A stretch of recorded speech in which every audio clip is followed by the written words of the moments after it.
কলকাতার অদূরবর্তী বিলাসপুর গ্রামে সম্প্রতি নানা রকম আশ্চর্য ঘটনা ঘটে চলেছে। পুলিশ অনেক অনুসন্ধান করেও এর কোনো কিনারা করতে পারছে না। ঘটনাগুলো যেরকম আশ্চর্য তেমনি ভুতুড়ে। গঙ্গার ঘাটে স্টিমার বাঁধা ছিল, হঠাৎ লোকজন সহ স্টিমার উধাও। কিছুদিন পরে আবার একটি আস্ত বট গাছ উধাও। প্রত্যেকটি উধাওই হচ্ছে রাত্রে। তবে যখন উধাও হয় তখন চারিদিকে বাতাস বইতে থাকে, শনশন করে আওয়াজ হয়। এটা কি সত্যি একটা ভুতুড়ে কাণ্ড নাকি অন্য কিছু? নমস্কার, আমরা থ্রিল স্টুডিও। আমাদের আজকের গল্পের নাম মেঘদূতের মর্তে আগমন। গল্পটি নেওয়া হয়েছে হেমেন্দ্র কুমার রায়ের কুমার বিমলের অ্যাডভেঞ্চার সমগ্র থেকে। গল্প পাঠে রয়েছে শুভ, কৌশিক, চন্দন আর আমি অপূর্ব। পোস্টার ডিজাইন করেছে এসকে দিলার। গল্পটি মন দিয়ে শুনুন। তবে হ্যাঁ, আমাদের চ্যানেলটি সাবস্ক্রাইব না করে থাকলে অবশ্যই করবেন। এরকম অ্যাডভেঞ্চার গল্প বা গোয়েন্দা গল্প আমরা প্রায়ই নিয়ে আসি। তাহলে আর বেশি দেরি না করে চলুন শুরু করা যাক। সেদিন সকালবেলা কমল যখন নিজের বসবার ঘরে সবাই বসেছে, হঠাৎ তার চাকর ঘরে ঢুকে খবর দিল, বাবু, একটা লোক আপনাকে চিঠিখানা দিয়ে গেল। কমল চিঠিখানা খুলে পড়ল। তাতে শুধু লেখা রয়েছে, প্রিয় কমল, শীঘ্র আমার বাড়িতে এসো, সাক্ষাতে সমস্ত বলবো। ইতি বিনয় মজুমদার। বিনয়বাবুর সঙ্গে কমলের আলাপ হয় মধুপুর বেড়াতে গিয়ে। কমলের বয়স 19 বছর। সে কলেজে তৃতীয় বার্ষিক শ্রেণীর ছাত্র। বিনয়বাবুর বয়স 45। কিন্তু বয়সে এতখানি তফাৎ হলেও দুজনের মধ্যের আলাপ খুবই জমে উঠেছিল। বিনয়বাবুর স্বভাবটা ছিল এতটাই সরল যে বয়সের তফাতের জন্য তার ব্যবহারে কিছুমাত্রই তফাৎ হলো না। কমলের সঙ্গে বিনয়বাবুর ঘনিষ্ঠ হওয়ার আরও একটা কারণ ছিল। বিনয়বাবু সরল হলেও প্রকৃত ঠিক সাধারণ লোকের মতো নয়। দিনরাত তিনি পুঁথিপত্র আর লেখাপড়া নিয়ে ব্যস্ত থাকেন। সংসারের বড় একটা ধার ধারেন না। তার বাড়ির ছাদে রয়েছে নানা রকম দূরবীন ও যন্ত্র। গ্রহ নক্ষত্রের খবরাখবর রাখবার মস্ত বাতিক রয়েছে তার। তিনি কমলকে অনেক গল্প শোনাতেন। কমল কিন্তু তার কথা মন দিয়ে শুনত। কমলের মতো শ্রোতা পেয়ে বিনয়বাবুও ভারী খুশি হয়েছিলেন। এজন্যই বোধহয় কমলকে তার ভারী ভালো লাগত। তিনি নতুন নতুন জ্ঞানের কথা কমলের কাছে খুলে বলতেন। কমল সেটা ধ্রুব সত্য বলে মেনে নিতে কিছুমাত্র ইতস্তত করত না। আজ সকালবেলা বিনয়বাবুর চিঠি পেয়ে কমল বুঝল যে তিনি নিশ্চয়ই কোনো বিশেষ কথা তাকে বলতে চান। সে তখনই বাড়ি থেকে বেরিয়ে পড়ল। কমলকে দেখে বিনয়বাবু বললেন, এই যে ভায়া, আমি তোমার জন্যই অপেক্ষা করছিলাম। কমল বলল, কেন বিনয়বাবু, আপনি কি নতুন কোনো নক্ষত্র আবিষ্কার করেছেন নাকি? না হে না, তার চেয়েও গুরুতর ব্যাপার। তার চেয়েও গুরুতর ব্যাপার? তবে কি ধূমকেতু আবার পৃথিবীর দিকে তেড়ে আসছে? তাও না। তাও নয়, কিন্তু আপনার মুখ দেখে মনে হচ্ছে আপনি বড়ই ভয় পেয়েছেন। ভয় পাইনি, তবে চিন্তিত হয়েছি বটে। আচ্ছা আচ্ছা, আগে এই খবরের কাগজখানা পড়ে দেখো। এই এই নীল পেন্সিলে দাগ দেওয়া জায়গাটা। এই বলে বিমলবাবু কমলের হাতে একটা বাংলা খবরের কাগজ এগিয়ে দিলেন। কমল পড়তে লাগল। অলৌকিক কাণ্ড, ভূত না মানুষের অত্যাচার। কলকাতার অদূরবর্তী বিলাসপুর গ্রামে সম্প্রতি নানা রকম আশ্চর্য ঘটনা ঘটে চলেছে। পুলিশ অনেক অনুসন্ধান করেও কোনো কিনারা করে উঠতে পারছে না। আজ ঠিক 1 মাস আগে প্রথম ঘটনাটা ঘটে। বিলাসপুরের জমিদারের একটা ছোট স্টিমার গঙ্গার ঘাটে বাঁধা ছিল। হঠাৎ সকালে দেখা গেল স্টিমারটা অদৃশ্য হয়েছে। স্টিমারে কয়েকজন খালাসিও ছিল, তারাও নিরুদ্দেশ। পুলিশের বহু অনুসন্ধানও স্টিমারটার কোনো সন্ধান মেলেনি। তারপরে আরও বিস্ময়কর, বিলাসপুরের শীতলা দেবী মন্দিরের সামনে একটা বহু পুরাতন সুবৃক্ষ বট গাছ ছিল। স্থানীয় লোকেরা বলতো বট গাছটার বয়স অন্তত 150 বছরের থেকেও বেশি। হঠাৎ একদিন বট গাছটা উধাও হয়ে যায়। তার পরিবর্তে সেখানে দেখা যায় একটা বিরাট গর্ত। তৃতীয় ঘটনাও কম আশ্চর্যের নয়। বিলাসপুর স্টেশনে একটা রেলগাড়ির ইঞ্জিন লাইনের ওপর দাঁড় করানো ছিল, কিন্তু রাত 1টার পর সেটাকে আর পাওয়া যাচ্ছে না। তন্ন তন্ন করে খুঁজেও সেই ইঞ্জিনের কোনো সন্ধানই পাওয়া যায়নি। এটা কোনো চোর বদমাশ দলের কাজই হতে পারে না। তা না হলে কিছু না কিছু তো পাওয়াই যেত। আর কাজগুলো ঘটেছে অত্যন্ত তাড়াতাড়ি, যেটা একেবারেই অসম্ভব। কিন্তু এসবের কারণ কি? সন্ধ্যার পর গ্রামে আর কেউই বেরোতে চায় না। সকলেই বলছে যে এগুলো দৈত্য দানবের কাজ। রাত্রে অনেকেই অনেক রকম শব্দ শুনতে পায়। ধীরে ধীরে সেই শব্দগুলো স্পষ্ট হয়ে আবার মিলিয়ে যায়। কিছু সাহসী লোক জানলা দিয়ে মুখ বার করেছিল বটে, কিন্তু তারা কিছুই দেখতে পায়নি। তবে একটা শব্দ তারা শুনতে পেয়েছিল। শব্দটা একসময় খুবই স্পষ্ট হয়ে ওঠে, তারপর আবার মিলিয়ে যায়। আর তখন চারিদিকে নাকি বরফের মতো কনকনে ঠান্ডা বাতাস বইতে থাকে। এ কিসের শব্দ এবং ঠান্ডা বাতাসেরই বা রহস্যটা কি? খবরের কাগজখানা টেবিলের উপর রেখে খানিকক্ষণ চুপ করে বসে রইল। বিনয়বাবু তার মুখের দিকে তাকিয়ে বললেন, সমস্ত পড়লে তো? আগে হ্যাঁ। কি বুঝলে? ঘটনা যদি সত্যি হয় তাহলে এসব ভুতুরে ব্যাপার বলেই মানতে হবে বই কি। প্রথমত আমি ভূত মানি না। দ্বিতীয়ত ভূতে যে একদল খালাসি সমেত স্টিমার, ইঞ্জিন আর একদল বাদর শুদ্ধ বট গাছ একেবারে বেমালুম হজম করে ফেলতে পারে, এমন গল্প কখনো গাঁজাখোরের মুখেও শোনা যায় না। তবে কি এ সমস্ত আপনি মানুষের কাজ বলেই মনে করেন? মানুষের সাধ্য নেই যে ঘাসের গোছার মতো 150 বছরে বট গাছ উপড়ে ফেলবে, বা খেলার পুতুলের মতো স্টিমার বা ইঞ্জিন তুলে নিয়ে যাবে। তাহলে বট গাছ, স্টিমার বা ইঞ্জিনের কোনো না কোনো খোঁজ নিশ্চয়ই পাওয়া যেত। এই ইংরেজ রাজত্বে একখানা ছোট গয়না কেউ চুরি করে লুকিয়ে রাখতে পারে না। আর অত বড় বড় মালের যে কোনো পাত্তাই মিলছে না, তাও কি কখনো সম্ভব? স্টিমারে খালাসিরা আর গাছের বানরগুলোই বা কোথায় যাবে? তারপর এই শব্দ আর ঠান্ডা বাতাস, এরই বা হদিশ কি? কেন শব্দ হয়? কেন ঠান্ডা বাতাস বয়? তাহলে আপনি কি মনে করেন, এসব যদি ভূত বা মানুষের কাজে না হয়? কমল, ভূত কি মানুষের কথা এ সম্পর্কে একবার ভুলে যাও। এ এক এমন অজ্ঞাত শক্তির কাজ আমাদের পৃথিবীতে যার কোনো তুলনা নেই।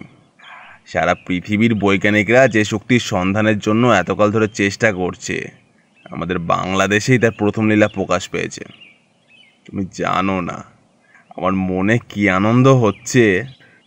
বিনয়বাবু, আপনার কথা তো আমি কিছুই বুঝতে পারছি না। আপনি কি বলতে চান? বিনয়বাবু কয়েক পা জানলার ধারে এগিয়ে গিয়ে খানিকক্ষণ আকাশের দিকে তাকিয়ে থাকলেন। কমল, আজ বিকেলে আমরা বিলাসপুরে রওনা হব। তুমিও আমার সঙ্গে যাবে। আমরা সেখানে গিয়ে কি করব? ভয় পেও না। ভয় পেলে মানুষের নিজের মনুষ্যত্বের মর্যাদা রাখতে পারে না। বিলাসপুরে যেসব ঘটনা ঘটছে তা এক আশ্চর্য আবিষ্কারের সূচনা মাত্র। শীঘ্রই এর চেয়ে বড় বড় ঘটনা ঘটবে, আর তা ঘটবার আগেই আমি সে ঘটনাক্ষেত্রে হাজির থাকতে চাই। বিনয়বাবু, আমি ভয় পাইনি। আমি শুধু বলতে চাই, পুলিশ যেখানে বিফল হয়েছে সেখানে আমরা গিয়ে কি করব? পুলিশ তো বিফল হবেই। এ রহস্যের কিনারা করার সাধ্য তো পুলিশের নেই। বাংলাদেশে এখন একমাত্র আমি এই ব্যাপারের গুপ্ত কথা জানি। আমার এতদিনে আলোচনা কি ব্যর্থ হতে পারে? এখন আমার প্রশ্নের জবাব দাও। আমার সঙ্গে আজকে তুমি বিলাসপুর যাবে? যাব। বিনয়বাবু আর কমল যখন বিলাসপুরে গিয়ে হাজির হলেন তখন বিকেলবেলা। বিনয়বাবু বিলাসপুরে এর আগেও কয়েকবার এসেছিলেন, কাজেই পথঘাট তার জানা ছিল। মিনিট পাঁচেকের পরেই তারা শীতলা মন্দিরের সামনে গিয়ে উপস্থিত হলেন। বিনয়বাবু আগেও এখানে প্রকাণ্ড বটগাছটা দেখেছিল, কিন্তু এখন এখানে রয়েছে শুধুই একটা গর্ত। কমল অবাক হয়ে দেখল তার সামনের মস্ত বড় একটা গর্তের মধ্যে অনায়াসেই শতাধিক মানুষকে কবর দেওয়া যায়। বটগাছটাতে কত বড় ছিল কমল এতক্ষণে তা আন্দাজ করতে পারল। অথচ এত বড় একটা বটগাছকেই অজান্তে রাতারাতি উড়িয়ে নিয়ে গেছে। মানুষের পক্ষে এ কাজ করা অসম্ভব, সম্পূর্ণ অসম্ভব। মন্দিরের ভেতর থেকে একটি লোক বেরিয়ে এলো। বিনয়বাবু এগিয়ে গিয়ে তাকে প্রণাম করলেন। আপনি বোধহয় শীতলা দেবীর সেবায়েত? হ্যাঁ বাবা। এখানে নানান রকম আশ্চর্য কাণ্ড কারখানা হচ্ছে শুনে আমরা কলকাতা থেকে দেখতে এসেছি। আচ্ছা, যে রাতে বটগাছটি অদৃশ্য হয় সে রাত্রি আপনি কোথায় ছিলেন? এই মন্দিরের পাশেই আমার ঘর, আমি সেখানেই ছিলাম। অথচ কিছুই টের পাননি? টের যে পাইনি তা নয়, তবে আসল ব্যাপারটা তখন বুঝতে পারিনি। কীরকম? অনেক রাতে হঠাৎ কীরকম একটা শব্দ শুনে আমার ঘুম ভেঙে যায়। তারপরেই ঝড়ে গাছ দোলার মতো আওয়াজ শুনলুম। সঙ্গে সঙ্গে একটা কনকনে ঠান্ডা হওয়ার ঝাপটা জানলা দিয়ে আমার ঘরে ঢুকে পড়ল। আর বট গাছের বাদরগুলো কাতরে চেঁচাতে লাগলো। ঝড় উঠেছে ভেবে তাড়াতাড়ি আমি দরজা জানলা বন্ধ করে দিলুম। তারপরেই সব চুপচাপ। সকাল উঠে দেখি বটগাছটা আর নেই। তাহলে আপনি কি মনে করেন যে ঝড় এসেই বট গাছটিকে উড়িয়ে নিয়ে গেছে? না না, তা কি করে হবে? এত বড় বটগাছ উড়িয়ে নিয়ে যাবে এমন প্রচণ্ড ঝড় উঠলে গায়ের ভিতরে নিশ্চয়ই আরও অনেক গাছপালা তছনছ হতো, অনেক ঘর বাড়ি পড়ে যেত। কিন্তু আর কোথাও কিছু হলো না, উড়ে গেল শুধু এই বটগাছটা। তাহলে আপনি কি বলতে চান? আমি আর কিছু বলতে চাই না বাবা, এসব কথা নিয়ে নাড়াচাড়া করতে আমার মনে ভয় হয়। বলতে বলতে সে আবার মন্দিরের ভেতরে অদৃশ্য হয়ে গেল। চলো কমল, আমরা একবার গায়ের ভিতরটা ঘুরে আসি। দুজনে আবার অগ্রসর হলেন। বিলাসপুর গ্রামটা বেশ বড়, তাকে শহর বলাও চলে। পথে পথে ঘুরে নানা লোকজনকে নানা কথা জিজ্ঞেস করেও বিনয়বাবু কিন্তু নতুন আর কোনো তথ্য আবিষ্কার করতে পারলেন না। তবে এটুকু বেশ বোঝা গেল, খবরের কাগজে কোনো কথাই মিথ্যে নয়। সন্ধ্যের মুখে তারা যখন আবার ডাকবাংলোতে ফিরলেন, তখন বিনয়বাবু লক্ষ্য করলেন গ্রামটা ইতিমধ্যেই প্রায় স্তব্ধ হয়ে পড়েছে। পথে আর মানুষ নেই, অধিকাংশ ঘরবাড়িরই জানলা দরজা বন্ধ। এখানকার বাসিন্দারা বোধহয় খুব ভয় পেয়েছে। বাংলোর বারান্দায় উঠে বিনয়বাবু দেখলেন সেখানে দুটো যুবক দুখানা চেয়ারের উপর বসে আছে। তার মধ্যে একটি যুবকের দেহ যেমন লম্বা তেমনি চওড়া। দেখলে বুঝতে দেরি হয় না যে তার দেহে রয়েছে অসুরের মতো ক্ষমতা। তিনি কিছু জিজ্ঞেস করবার আগেই সেই লম্বা চওড়া যুবকটি উঠে দাঁড়িয়ে তাকে অভিবাদন করল। আজ বিকেলে কি আপনারা এসেছেন? হ্যাঁ। তাহলে আমরাও আজ এখানে আপনাদের সঙ্গী হতে চাই। আপনার কোনো আপত্তি নেই তো? না না, আপত্তি আবার কিসের? বেশ তো, একসঙ্গে সবাই মিলে থাকা যাবে। তা আপনারা কোথা থেকে আসছেন? কলকাতা থেকে। খবরের কাগজে একটা ব্যাপার পড়ে দেখতে এসেছি। ও, তাহলে আপনারাও আমাদেরই দলে। আমরাও একই উদ্দেশ্যে এখানে এসেছি। আপনাদের নাম জানতে পারি কি? আমার নাম শ্রী বিমল চন্দ্র রায়, আর আমার বন্ধুটির নাম শ্রী কুমারনাথ সেন। বিমলবাবু, খাওয়া দাওয়ার ব্যবস্থা করেছেন তো? আগে হ্যাঁ, আমার চাকর রামহরিকে বাজারে পাঠিয়েছি। ওই যে সে ফিরছে। কুকুরটা কার? কামড়াবে না তো? কুমার বলল, না না, কামড়াবে না, বাঘা বড় ভালো কুকুর। বিমলবাবু, আপনাদের নাম ওই কুকুরের নাম শুনে আমার একটা কথা মনে হচ্ছে। কি কথা? জকের ধন বলে আমি একটা উপন্যাস পড়েছিলাম, তাতেও বিমল, কুমার, রামহরি আর বাঘা কুকুরের নাম আছে। কি আশ্চর্য মিল! বিমল একবার কুমারের মুখের দিকে চেয়ে মুখ টিপে হাসল। মিল দেখে আশ্চর্য হবেন না, আমরা সেই লোকই বটে। বিস্ময়ে হতবম্বের মতো তারা দুজনেই হাঁ করে বিমলের মুখের দিকে তাকিয়ে রইল। তারপর বলল, তাও কি সম্ভব? খাওয়া দাওয়ার পরে বিনয়বাবু জকের ধন গল্পটি বিমলের মুখ থেকে আগাগোড়া শ্রবণ করলেন। তারপর আশ্চর্য স্বরে বললেন, আপনারা এই বয়সে এমন সব বিপদের মধ্যে পড়েও বেঁচে আছেন, ধন্য। বিনয়বাবু, বিপদ আমি ভালোবাসি, বিপদকে আমি খুঁজে বেড়াই। আর আজ এই বিলাসপুরেও আমরা এসেছি নতুন কোনো বিপদের সন্ধানে।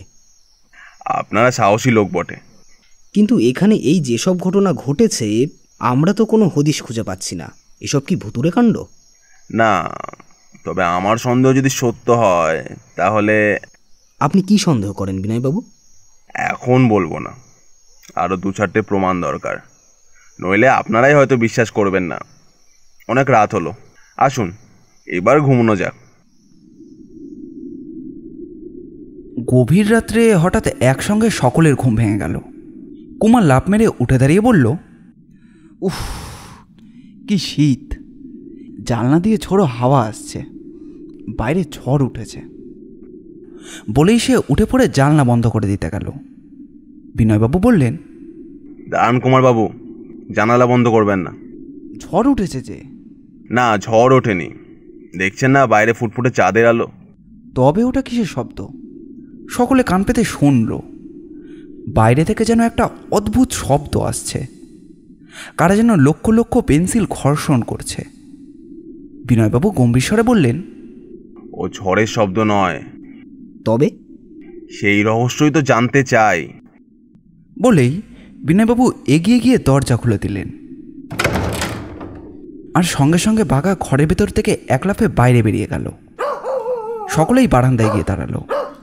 চারিদিকে পরিষ্কার চাঁদের আলো, আকাশে মেঘের নামমাত্রও নেই। তবে ঝড়ের মতো ঠান্ডা হাওয়া বইছেই বা কেন? আর ওই রহস্যময় শব্দটাই বা আসছে কোথা থেকে? বিনয়বাবু বললেন, শব্দটা হচ্ছে উপর থেকে।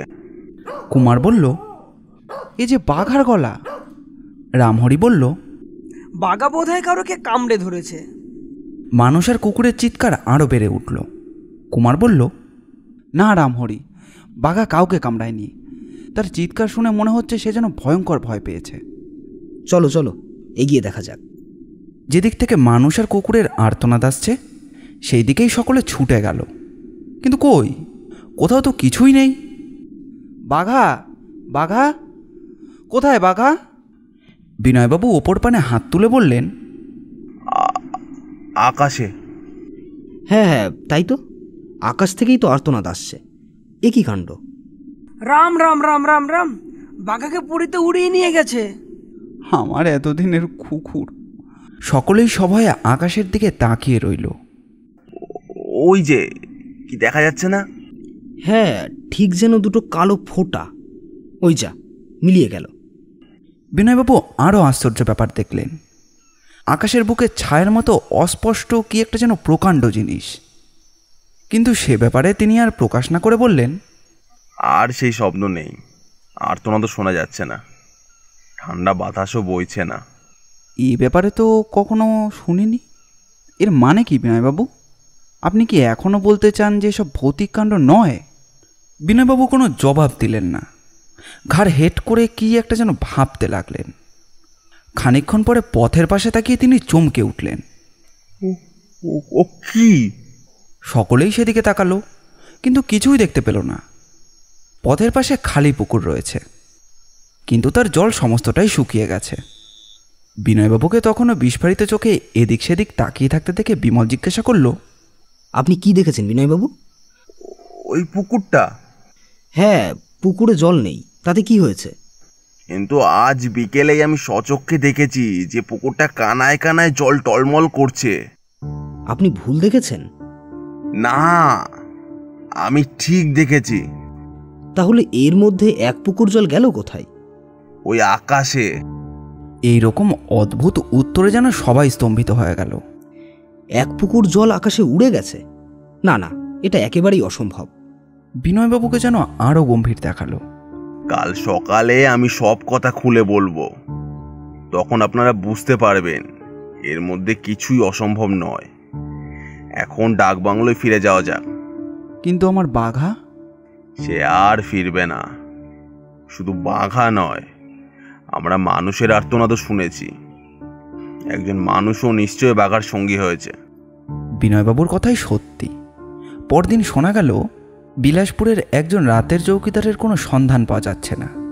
বিমল বলল, দেখুন বিনয়বাবু, আপনি আমাদের চেয়ে বয়সে ঢের বড়, কাজেই এবার থেকে তুমি বলে ডাকবেন। আচ্ছা বিমল, তাই হবে।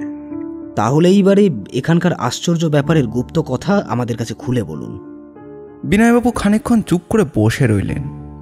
তারপর ধীরে ধীরে বললেন, দেখো, আমি যা বলবো তা শুনলে তোমরা বিশ্বাস করবে কিনা জানি না, কিন্তু বিশ্বাস করো আর নাই করো, এটুকু নিশ্চয় জেনো যে আমি একটুও মন গড়া বাজে কথা বলবো না। কারণ আমার প্রত্যেকটি কথাই বিজ্ঞানের মতে সত্য বলে প্রমাণ করা শক্ত হবে না। এমনকি ইউরোপ এবং আমেরিকার বড় বড় পণ্ডিত আর বৈজ্ঞানিকরা এই বিষয় নিয়ে এখনো যথেষ্ট মাথা ঘামাচ্ছেন। আমিও ওই বিষয় নিয়ে আজ অনেক বছর ধরে আলোচনা করে আসছি। কিন্তু এখানকার এইসব অলৌকিক কাণ্ডের সঙ্গে বিজ্ঞানীদের কি সম্পর্ক থাকতে পারে বিনয়বাবু? বিমল ভাইয়া, এত অল্পেই ব্যস্ত হয়ে ওঠো না, আগে মন দিয়ে আমার কথা শোনো। তোমরা জানো তো সোম, মঙ্গল, বুধ প্রভৃতি অনেক গ্রহ আছে। আগে হ্যাঁ, আর এও জানি যে আমাদের পৃথিবীও একটা গ্রহ। পৃথিবীর সবচেয়ে কাছে যে গ্রহ আছে তার নাম মঙ্গল বা মার্স। ইউরোপ আমেরিকায় বড় বড় মান মন্দিরে আজকাল এমন সব প্রকাণ্ড দূরবীন ব্যবহার করা হয় যে ওইসব গ্রহ উপগ্রহ হাজার হাজার মাইল দূরে থাকলেও আমাদের চোখের সামনে অনেকটা স্পষ্ট হয়ে ওঠে। পণ্ডিতেরা অনেক আলোচনার পরে এই সিদ্ধান্তে উপনীত হয়েছেন যে অন্তত কোনো কোনো গ্রহে পৃথিবীর মতো জীব বাস করে। এই সিদ্ধান্তের কারণও আছে।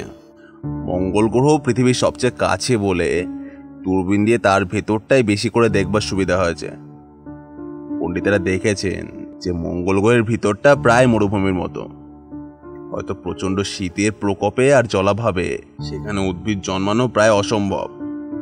কিন্তু এই সঙ্গে আরও একটা আশ্চর্য ব্যাপারটা দেখা গেছে। মঙ্গল গ্রহের মধ্যে শত শত ক্রোশব্যাপী এমন সব প্রকাণ্ড খাল আছে যার তুলনা পৃথিবীতেও নেই।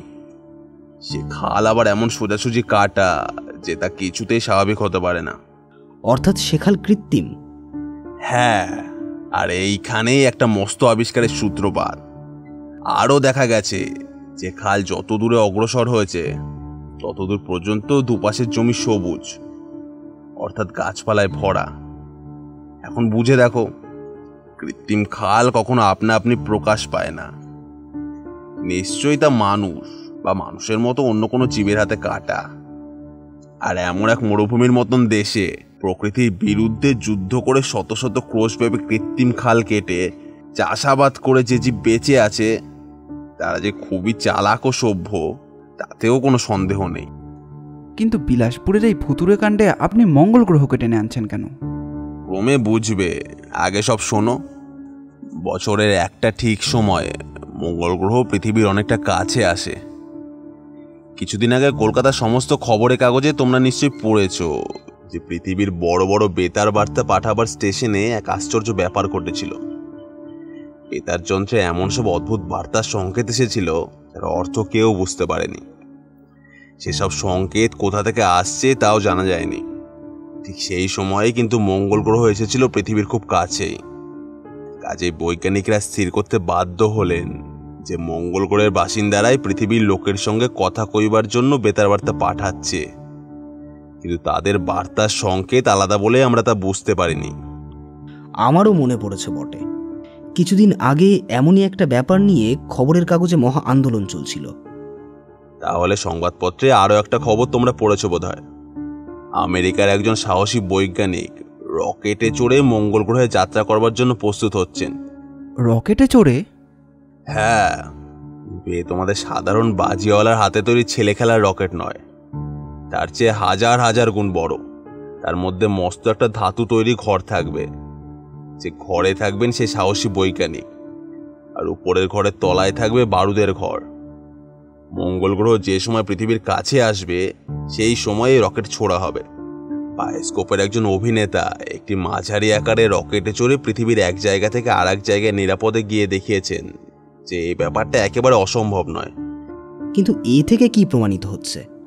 এ থেকে প্রমাণিত হচ্ছে যে মঙ্গল গ্রহ আর পৃথিবীর বাসিন্দারা পরস্পরের পরিচয় জানবার জন্য ব্যস্ত হয়ে উঠেছে। এখন যদি আমি বলি যে মঙ্গল গ্রহের বাসিন্দারা আমাদের চেয়ে আরও কিছু বেশি অগ্রসর হয়েছে, অর্থাৎ তারা ইতিমধ্যে পৃথিবী থেকে নমুনা নিয়ে যেতে শুরু করেছে, তাহলে কি অত্যন্ত অবাক হবে? হ্যাঁ, বলেন কি? হ্যাঁ, বিলাসপুরে এই যেসব অলৌকিক কাণ্ড হচ্ছে তা মঙ্গল গ্রহের বাসিন্দাদের কীর্তি ছাড়া আর কিছুই না। পৃথিবীতে যা কিছু দেখছে পরীক্ষা করবার জন্য সংগ্রহ করে নিয়ে যাচ্ছে। কিন্তু কি উপায়ে? উপায়ের কথা আমি ঠিক করে কিছু বলতে পারছি না বটে, তবে আমি যা আন্দাজ করেছি সেটা সম্ভব হলে হতে পারে। আমাদের জানা আছে যে পৃথিবীর উপরে মাইল কয়েক পর্যন্ত বাতাসে অস্তিত্ব, তারপরে বাতাস নেই, আছে কেবল শূন্য। এই শূন্যের মধ্যে অন্য যেসব গ্রহ ঘুরছে তাদের মধ্যেও হয়তো পৃথিবীর মতো বায়ুমণ্ডল আছে, কিন্তু পৃথিবী থেকে অন্য গ্রহে কিংবা অন্য গ্রহ থেকে পৃথিবীতে যেতে আসতে হলে বায়ুহীন শূন্য পার হতে হবে। আমার বিশ্বাস মঙ্গল গ্রহের বাসিন্দারা ডুবোজাহাজের মতো এয়ারটাইট বা ছিদ্রহীন এমন কোনো বোমযান তৈরি করেছে যার ভেতরে দরকার মতো বাতাসের কিংবা অক্সিজেনের বাষ্পের ব্যবস্থা আছে। সেই বোমযানে চড়ে শূন্য পার হয়ে তারা পৃথিবীর আবহাওয়াতে এসে হাজির হয়েছে।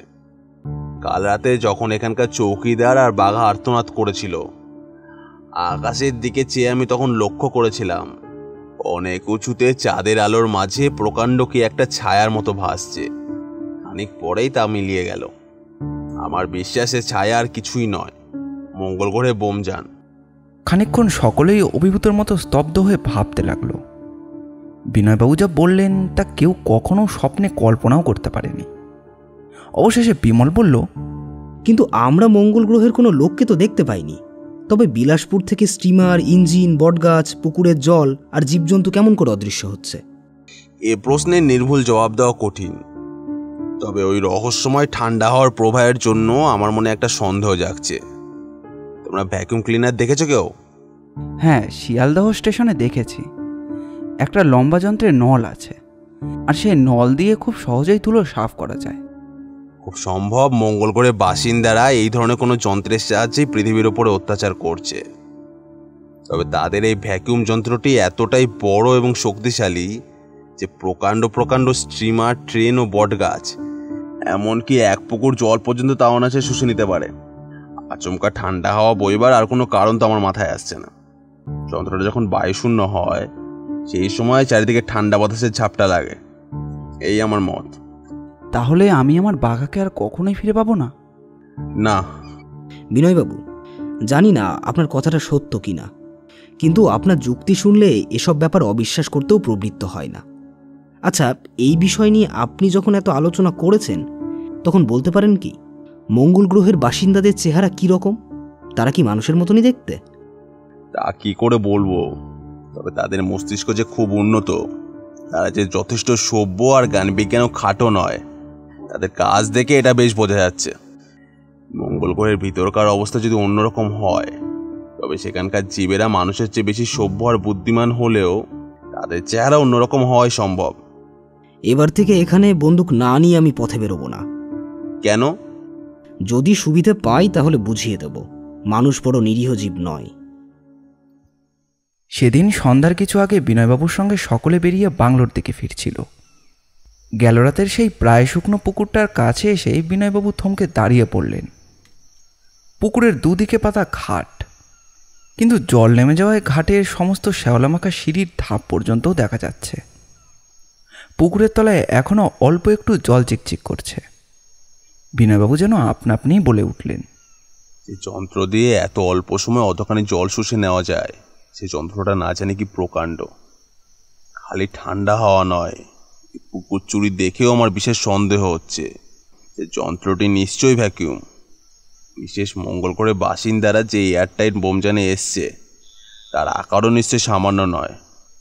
বলে তার ভেতরে স্ট্রিমার, ইঞ্জিন, বটগাছ আর প্রায় 1 পুকুর জল থাকবার ঠাঁই হতো না। হঠাৎ ওপর থেকে কতগুলো জিনিস যেন ঝপাত ঝপাত করে পুকুরের ওপর এসে পড়ল পুকুরের পাড়ের ওপর। সকলে বিস্মিত চোখে চারিদিকে তাকিয়ে দেখল, কিন্তু সেখানে কিছুই নেই। কেবল অনেক উঁচুতে আকাশের বুকে ছায়ার মতো কিছু একটা লেগে রয়েছে, কিন্তু সেটা এতই অস্পষ্ট যে জোর দিয়ে কিছুই বলা যায় না। বিনয়বাবু অত্যন্ত দুঃখের সঙ্গেই বললেন, হায় হায়, কলকাতা থেকে আসবার সময় একটা ভালো দূরবীন যদি সঙ্গে আনতাম, তাহলে এই সমস্ত রহস্যের কিনারা হয়ে যেত। কিন্তু আকাশ থেকে ওগুলো কি এসে পড়ল? বিমল তাড়াতাড়ি এগিয়ে গেল। খানিকটা দূরেই রাঙা পিণ্ডের মতো কি একটা যেন পড়ে রয়েছে, কিন্তু কাছে গিয়ে সে সভয়ে আবার পিছিয়ে এলো। বিনয়বাবু, কি বিমল, ব্যাপার কি? এই যে মানুষের দেহ। হ্যাঁ, বলো কি? সকলেই সেই রাঙা পিণ্ডটার দিকে ছুটে গেল। সামনে সত্যি একটা রক্ত মাংসের স্তূপ পড়ে রয়েছে। অনেক উঁচু থেকে পড়ার দরুন এমনভাবে তালগোল পাকিয়ে গিয়েছে যে সেটা মানুষ বলে প্রায় চেনাই যায় না। তবে দেহের কোনো কোনো অংশ এখনও তার মনুষ্যত্বের অল্প অল্প পরিচয় দিচ্ছে। লোকটা বোধহয় মঙ্গল গ্রহের উড়োজাহাজ থেকে পালিয়ে আসবার জন্য লাফিয়ে পড়েছিল। আহা বেচারা, আমার বাঘাও সেখানে আছে, না জানি কি করছে। কিন্তু বিনয়বাবু তীক্ষ্ণ দৃষ্টিতে এতক্ষণ সে মাংসপিণ্ডটার দিকে তাকিয়েই ছিলেন। এবার বললেন, না, এই দেহ যার, সে নিজে ওপর থেকে লাফিয়ে পড়েনি। তবে লাফিয়ে পড়বার আগেই তার মৃত্যু হয়েছিল। কি করে জানলেন আপনি? বিনয়বাবু মাংসপিণ্ডের দিকে আঙুল তুললেন। দেখো, এই মরাটার একটা হাত আর বুকের একটা পাশ এখনো থেতলে গুঁড়ো হয়ে যায়নি। ভালো করে চেয়ে দেখো দেখি। কি দেখছো? বিমল হেঁট হয়ে পড়ে দেখতে লাগলো। তারপর বলল, এ কি, এর দেহের ওপরকার ছাল ছাড়িয়ে ফেলা হয়েছে। খালি তাই নয়, বুকের আর হাতের ওপরকার মাংস ছুরি দিয়ে কেটে নেওয়া হয়েছে। কেন বিনয়বাবু? ভালো করে দেখলে তাও বুঝতে পারবে। দেখো না, মেডিকেল কলেজের ডাক্তারেরা ঠিক যেভাবে মরা কাটে, এই দেহটার উপরেও ঠিক সেভাবেই ছুরি চালানো হয়েছে। বিমল, মঙ্গল গ্রহের বাসিন্দারা মানুষের শবচ্ছেদ করে দেখেছে। তার মানে? তারা দেখতে চায় মানুষ কোন শ্রেণীর জীব। এবার বুঝতে পারছি, মঙ্গল গ্রহের বাসিন্দাদের চেহারা নিশ্চয় মানুষের মতো নয়, কারণ তা যদি হতো তাহলে মানুষের দেহ নিয়ে এভাবে পরীক্ষা করবার আগ্রহ তাদের নিশ্চয়ই থাকতো না। বিমল, কুমার, পৃথিবীতে সত্য যে মঙ্গল গ্রহের বোমযান এসেছে, বিলাসপুরের স্টিমার ইঞ্জিন যে আকাশেই অদৃশ্য হয়েছে, উপর থেকেই মরার আবির্ভাবে তোমাদের বোধহয় সেটা স্পষ্টই বুঝতে পারছো। উপর থেকে এভাবে মরার আবির্ভাবে তোমরা বোধহয় সেটা স্পষ্টই বুঝতে পারছো। বিমল, কুমার আর কমল কেউই কোনো জবাব দিল না। আজ এই চাক্ষুষ প্রমাণের উপর আর কোনো সন্দেহই চলে না। রামহরি বলল, কিন্তু বাবু, পুকুরের ভেতরেও যে এই সঙ্গে কি কতগুলো এসে পড়েছে, সেগুলো কি দেখবেন না? বিনয়বাবু যেন অত্যন্ত ক্ষুব্ধ হলেন। না রামহরি, আর দেখবার দরকার নেই। সেগুলো হয়তো কোনো অভাগার দেহ। মঙ্গল গ্রহের বাসিন্দারা নিশ্চয়ই এদের হত্যা করেছে, তারপর পরীক্ষা শেষ করে দেহগুলোকে আবার পৃথিবীতে ফেলে দিয়েছে। আপনার কথা শুনতে বাবু আমি কিছুই ঠাউরে উঠতে পারছি না। আকাশে তো দেবতারা থাকেন, তবে কি দেবতারাই পৃথিবীতে বেড়াতে এসেছেন? বিমলও রেগে গেল। রামহরি, এখন তুই বিদায় হ। এই সময় তোর বোকামি আর ভাল লাগে না। আমি তো আর তোমাদের মতো খ্রিস্টান নই, রাম পাখির ঝোলও খায় না। ঠাকুর দেবতাকে ভক্তি করা আমি বোকামি বলে মনে করি না। বেশ, এবারে দেবতাদের সাড়া পেলে তোকে সশরীরে স্বর্গে পাঠিয়ে দেওয়ার ব্যবস্থা করব। আপাতত তুই মুখ বন্ধ কর। কুমার বলল, কিন্তু বিনয়বাবু, এ যে ভয়ানক কথা। আপনার ওই মঙ্গল গ্রহের বাসিন্দারা পৃথিবীতে এসে মানুষ খুন করবে, আর আমরা চুপচাপ বসে তা দেখব? তাদের বাধা দেওয়ার কি কোনো উপায়ই নেই? উপায় একটা করতেই হবে বই কি। মানুষ এখনো টের পায়নি তাদের মাথার উপরে কি বিপদের খাড়া ঝুলছে। আজ যে অত্যাচার খালি বিলাসপুরে হচ্ছে, 2-3 দিন পরে সারা পৃথিবীতে ছড়িয়ে পড়তে পারে। কিন্তু কি উপায় আপনি করবেন? তা আমি এখনো বলতে পারি না। তবে আজকেই আমি আমার মতো একটি প্রবন্ধ খুলে লিখব, আর কাল তা সংবাদপত্রে প্রকাশ করব। সকলকে আগে আসল ব্যাপারটা জানিয়ে দেওয়া দরকার, কারণ আমাদের মতো 2-1 জনের চেষ্টায় কোনো সুবিধাই হবে না। এখন সকলকে একসঙ্গে মিলেমিশে করতে হবে। কিন্তু বিনয়বাবু, দেশের লোকেরা আপনার কথা যদি পাগলের প্রলাপ ভেবে উড়িয়ে দেয়? তাহলে তারা নিজেরাই মরবে। আমার যুক্তি আর এমন সব চাক্ষুষ প্রমাণ দেখেও যদি কেউ বিশ্বাস না করে, তাহলে আমি নাচার। তবুও আমার কর্তব্য আমি করে খালাস হব। এখন চলো। সকলেই বাংলোর দিকে ফিরল। যেতে যেতে বিমল মুখ তুলে দেখল, আকাশের গায়ে সেই অদ্ভুত ছায়াটা এখনও জেগে রয়েছে, তবে সেটা আরও ছোট আর আরও অস্পষ্ট। বিমল অবাক হয়ে মনে মনে ভাবতে লাগলো, না জানি কি এমন গভীর রহস্য ওই বিচিত্র ছায়ার আড়ালে লুকিয়ে রয়েছে, যা শুনলে সারা পৃথিবীর বুক হয়তো ভয়ে স্তম্ভিত হয়ে যাবে। পরদিন সকালে খবরের কাগজ আসবার সঙ্গে সঙ্গে বিমল সেটাকে নিয়ে পড়তে বসল, কারণ আজকেই বিনয়বাবুর প্রবন্ধটা প্রকাশ হওয়ার কথা।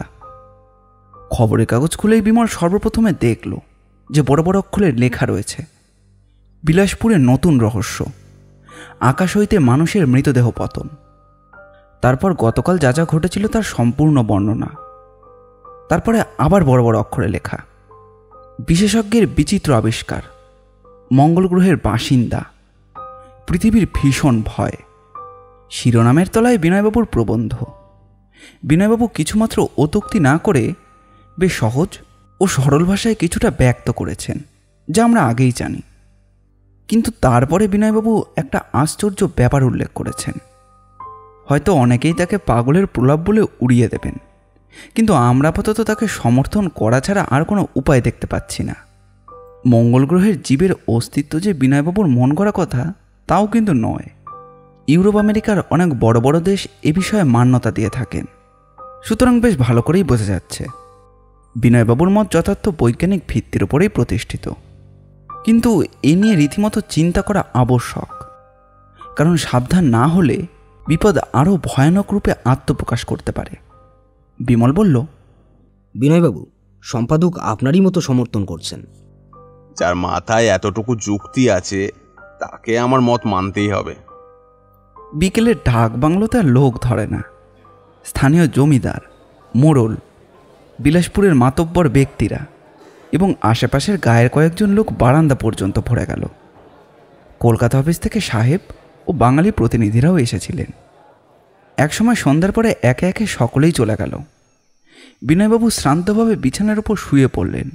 বিমল হাসতে হাসতে বলল, বিনয়বাবু, একদিনেই আপনি বিখ্যাত হয়ে উঠেছেন। বিনয়বাবু হতাশ হয়ে বললেন, বিখ্যাত হওয়ার এত জ্বালা! আমার কি মনে হচ্ছে জানো বিমল, ছেড়ে দে মা, কেঁদে বাঁচি। ওরা আপনাকে ছেড়ে দিলে তো কেঁদে বাঁচবেন, কিন্তু ওরা যে আপনাকে ছাড়বেই না। আপনি এখন যেখানে যাবেন ওরাও আপনার সঙ্গে সঙ্গে যাবে। কেন কেন? কারণ আপনি এখন বিখ্যাত হয়েছেন। বটে তাই নাকি? তাহলে আমি অজ্ঞাতবাস করব। ওরা আবার আপনাকে খুঁজে বার করবে। তাহলে আমাকে মঙ্গল গ্রহে যাত্রা করতে হবে। বিমল, এই একদিনেই কথা বলে বলে আমার মুখ ব্যথা হয়ে গেছে।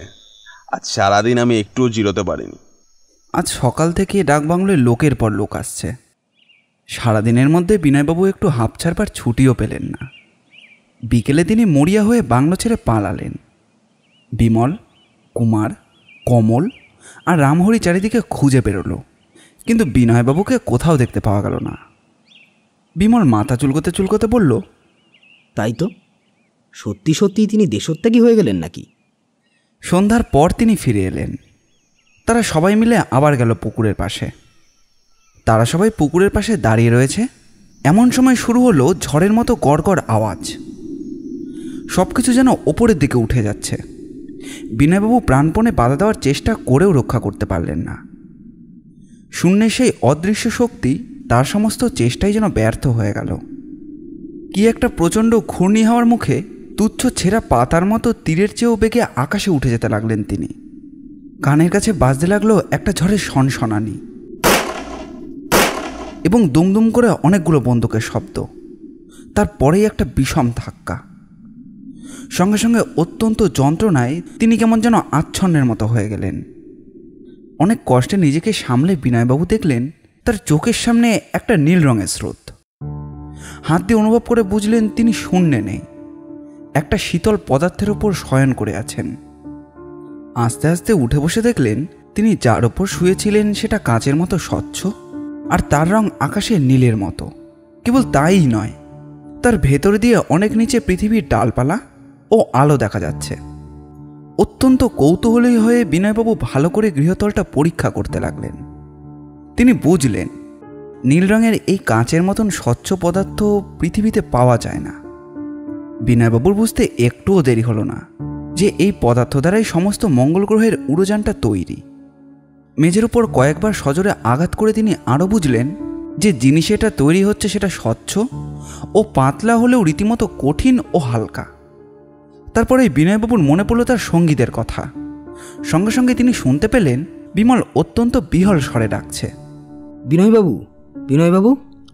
বিনয়বাবু চেয়ে দেখলেন খানিক তফাতেই বিমল দুহাতে ভর দিয়ে বসে আছে। আরও খানিক তফাতে রামহরি উবুর হয়ে পড়ে আছে, আর তার কাছেই কমল তাকিয়ে তাকিয়ে ফেলফেল করে চারিদিকে দেখছে। আর তারও একটু দূরে পড়ে রয়েছে কুমার। দলের সবাইকে একত্রে অক্ষত দেখতে পেয়ে এর মধ্যেও বিনয়বাবুর মনটা যেন খুশি হয়ে উঠল। বিমল আবার ডাকল, বিনয়বাবু। বিনয়বাবু তাড়াতাড়ি তার কাছে গিয়ে বললেন, কি ভাই বিমল? এইসব আমরা কোথায় এলাম? বুঝতে পারছো না? মঙ্গল গ্রহের উড়োজাহাজে। তাহলে আপনার সন্দেহই সত্য? বলেই বিমল বিস্মিত চোখে চারিদিকে তাকিয়ে তাকিয়ে দেখতে লাগলো। বিনয়বাবু বললেন, বিমল, এই উড়োজাহাজ কি আশ্চর্য জিনিস দিয়ে তৈরি সেটা কিন্তু ধরতে পারছি না। এই জিনিসটা নীল রঙা কাচের মতো, অথচ কাচ নয়। উপরে চেয়ে দেখো, দেয়ালের ভিতর দিয়ে চাঁদ দেখা যাচ্ছে। কিন্তু এই উড়োজাহাজ চালাচ্ছে কারা? এখনো তাদের কাউকে দেখতে পাইনি। বিমল, মনে আছে তো আমি বলেছিলাম যে কোনো ভ্যাকুয়াম যন্ত্র দিয়েই উড়োজাহাজ পৃথিবী থেকে নমুনা সংগ্রহ করছে? ওই দেখো। বিমল হেঁট হয়ে স্বচ্ছ গৃহতলের ভেতর দিয়ে দেখল একটা বিরাট ঘণ্টার মতো জিনিস নিচের দিকে নেমে গেছে। তার দীর্ঘতা প্রায় 300 ফুট, আর বের 100 ফুটের কম হবে না। বিমল আশ্চর্য স্বরে বলল, অত বড় একটা যন্ত্র যখন উড়োজাহাজের গায়ে লাগানো আছে তখন এর আকার না জানি কি প্রকাণ্ড। বিনয়বাবু বললেন, হ্যাঁ, এত বড় উড়োজাহাজের কল্পনা বোধহয় পৃথিবীতে এখনো কেউ করতেই পারেনি। যে উড়োজাহাজে আমরা আছি এটা নিশ্চয়ই একটা ছোটোখাটো শহরের মতো বড়। কিন্তু আমি কি ভাবছি জানো বিমল, আমরা ওই ভ্যাকুয়াম যন্ত্র দিয়ে এখানে কি করে এলাম? চেয়ে দেখো, আমরা এখন যেখানে আছি এর চারিদিকে দেওয়াল দিয়ে ঘেরা। কে বা কারা আমাদের এখানে নিয়ে এলো? আর কোনো পথ যখন নেই, তখন আমরা এখানে এলামই বা কেমন করে? কেমন একটা ধাক্কা লাগতে আমি আচ্ছন্নের মতো হয়ে পড়েছিলাম। কোথা দিয়ে যে কি ঘটলো কিছুই বুঝতে পারিনি। আমারও ঠিক সেই অবস্থাই ঘটেছিল। তো ওই দেওয়ালগুলোর পেছনে কি আছে জানবার জন্য আমার কেমন কৌতূহল হচ্ছে। কিন্তু কৌতূহল নিবৃত্তের কোনো উপায়ও নেই, কারণ বিনয়বাবুরা যে কামরায় রয়েছেন তার ছাদ, মেঝে ও একপাশের দেওয়াল ছাড়া 3 দিকের দেওয়াল কালো পর্দা দিয়ে ঘেরা। স্বচ্ছ দেওয়ালের ওপাশের পর্দার ভাঁজ স্পষ্টই দেখা যাচ্ছে। বিমল বলল, এ কামরায় যে আলো জ্বলছে তা লক্ষ্য করে দেখেছেন? হ্যাঁ, আলোর ব্যবস্থা হয়েছে নিশ্চয়ই রেডিয়ামের সাহায্যে। রেডিয়ামের সাহায্যে? হ্যাঁ, রাতের অন্ধকারে রেডিয়ামের ঘড়ি দেখেছো তো? এখানে সেই উপায়ে, অর্থাৎ ঘড়ির বদলে ঘরকে আলোকিত করা হয়েছে। বিমল, মঙ্গল গ্রহে উড়োজাহাজে আসতে বাধ্য হয়ে তুমি ভয় পাওনি তো? না বিনয়বাবু, ভয় আমি মোটেই পাইনি, কিন্তু আমি চিন্তিত হয়েছি। চিন্তিত হয়েছ কেন? আমাদের ভবিষ্যৎ ভেবে। ভবিষ্যতের কথা ভুলে যাও বিমল, ভবিষ্যতের কথা ভুলে যাও। এখন খালি বর্তমানের কথা ভাবো। আমি নিজের কথা বলতে পারি, আমি কিন্তু খুব খুশি হয়েছি। আমাদের চোখের সামনে এখন এক নতুন জ্ঞানের রাজ্য খোলা রয়েছে, এক নতুন জগৎ, নতুন দৃশ্যের পর নতুন দৃশ্য। এমন সৌভাগ্য যে আমার হবে আমি তা কল্পনাও করতে পারিনি। পেছন থেকে কুমার বলল, আপনার এই আনন্দ বেশিক্ষণ থাকবে না বিনয়বাবু। ভেবে দেখেছেন কি আমরা আর কখনো ফিরে যেতে পারবো কি না? কিন্তু সে কথা ভেবে কোনো মন খারাপ করে লাভ নেই তো ভাই। পুরনো পৃথিবীর বাসিন্দা হয়ে নতুনভাবে জীবনযাপন করব, মন্দ কি? কিন্তু এটাও ভুলবেন না বিনয়বাবু, যারা আমাদের ধরে এনেছে তারা কিন্তু মানুষের সব ব্যবচ্ছেদ করে। রামহরি বলল, আমরা যে ভূত পেতের হাতে পড়িনি তাই বা কে বলতে পারে? প্রাণ আমি সহজে দেব না। বাংলো থেকে আমি বন্দুক নিয়ে বেরিয়েছিলাম, সেই বন্দুকও আমার সঙ্গে এখানে এসেছে। বন্দুক আমার কাছেও আছে। প্রথমে ঝোড়ো হাওয়ার টানে বন্দুকটা আমার হাত থেকে খসে পড়েছিল, কিন্তু এখানে এসে দেখছি বন্দুকটা ওপরে এসে হাজির হয়েছে। বিমল কুমার, তোমরা ছেলে মানুষই করো না। যারা আমাদের ধরে এনেছে তাদের বুদ্ধি আর শক্তির কিছু কিছু পরিচয় তো এর মধ্যেই পেয়েছো। 2টো বন্দুক নিয়ে এদের বিরুদ্ধে কতক্ষণ দাঁড়াতে পারবে? তার চেয়ে বিনয়বাবুর কথা শেষ হতে না হতেই কিসের যেন একটা শব্দ হলো। সঙ্গে সঙ্গে একাধিক দেওয়াল সরে যেতে লাগলো। সাবধান, দেওয়ালটা এরা নিশ্চয় কোনো কল টিপে সরিয়ে ফেলেছে। এতক্ষণে বুঝলাম এই কামরায় দরজা নেই কেন। দেওয়ালটা যখন একেবারে সরে গেল তখন সামনের এক অদ্ভুত দৃশ্য দেখে সকলেই আর্তনাদ করে উঠল। রামহরি 2 হাতে চোখ চেপে ধরল। এরা যমদূত, এরা যমদূত! এমনকি বিনয়বাবু পর্যন্ত হতবুদ্ধি হয়ে গেলেন। তার মনে হলো তিনি যেন এক ভয়ানক উদ্ভট স্বপ্ন দেখছেন। বিনয়বাবু দেখলেন দেওয়ালটা সরে যাওয়ার সঙ্গে সঙ্গে একটা অদ্ভুত জীব তাদের সামনে এসে আবির্ভূত হলো। তার মাথাটা প্রকাণ্ড এবং বিশেষ করে বড় কপাল থেকে খুলির দিকটা।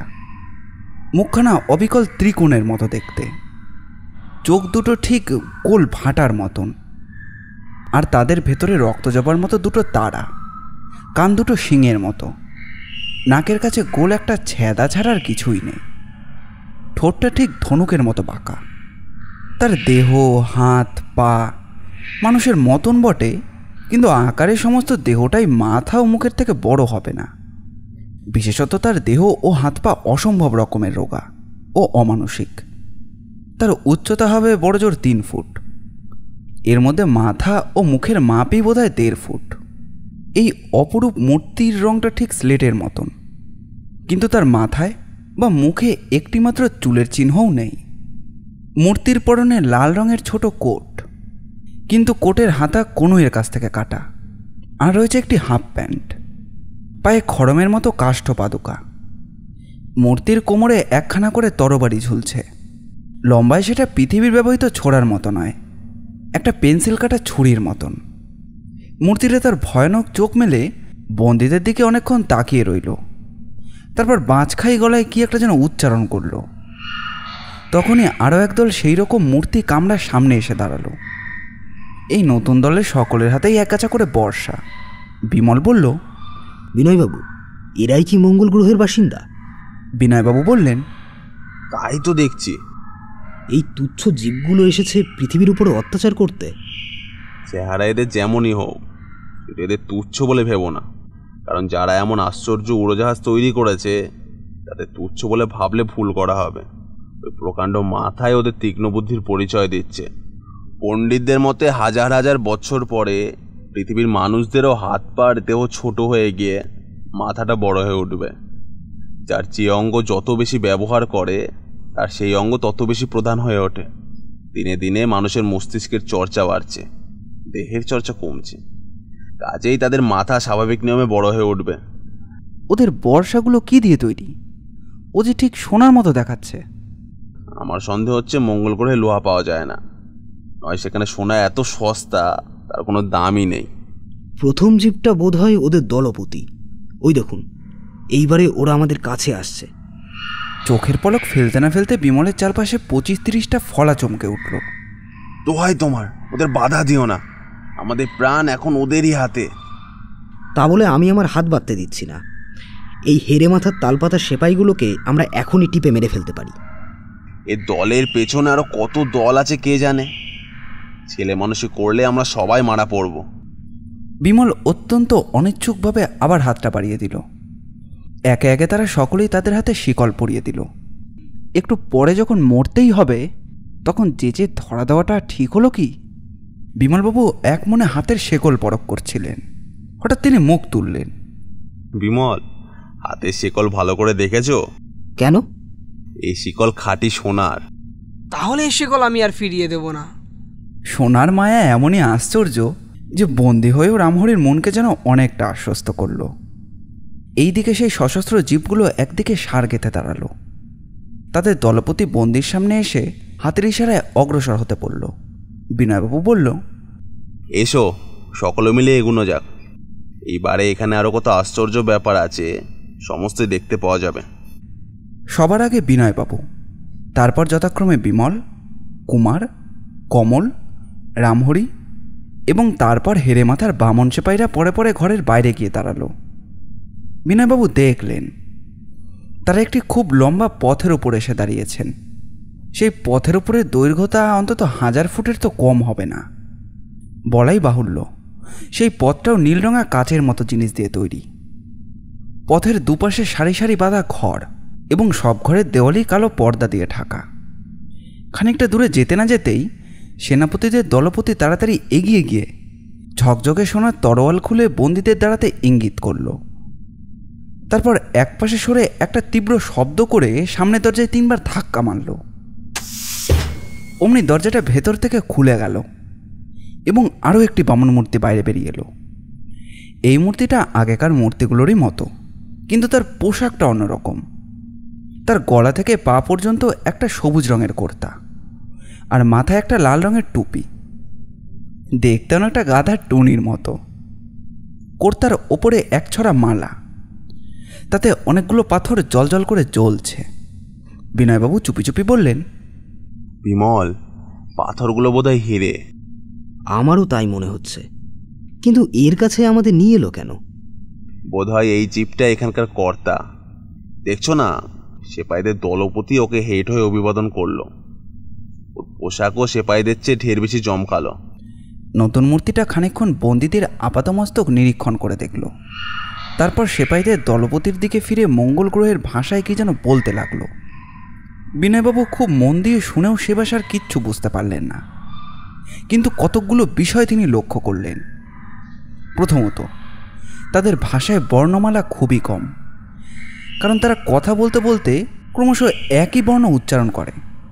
আর দ্বিতীয়ত, তাদের ভাষায় অনুস্বর্গের বিশেষ বাড়াবাড়ি। কথাবার্তা শেষ করে সেপাইদের দলপতি বন্দীদের কাছে আবার ফিরে এলো। তারপর সকলকে ইঙ্গিত করলো আবার এগিয়ে যেতে। বন্দীরা অগ্রসর হলো, কিন্তু অল্প দূর অগ্রসর হয়েই সকলে বিস্মিতভাবে শুনতে পেল কেমন যেন একটা কিচিরমিচির শব্দ হচ্ছে। বিনয়বাবু বললেন, এই যে একদল বানরের চিৎকার। মঙ্গল গ্রহ বানর আছে? না, আমার বোধ হয় এ সেই বানরের দল। বিলাসপুরে বটগাছের উপরে যারা বাসা বেঁধে থাকতো। আরও কয়েক পায়ে এগিয়ে এক অভাবিত ব্যাপার।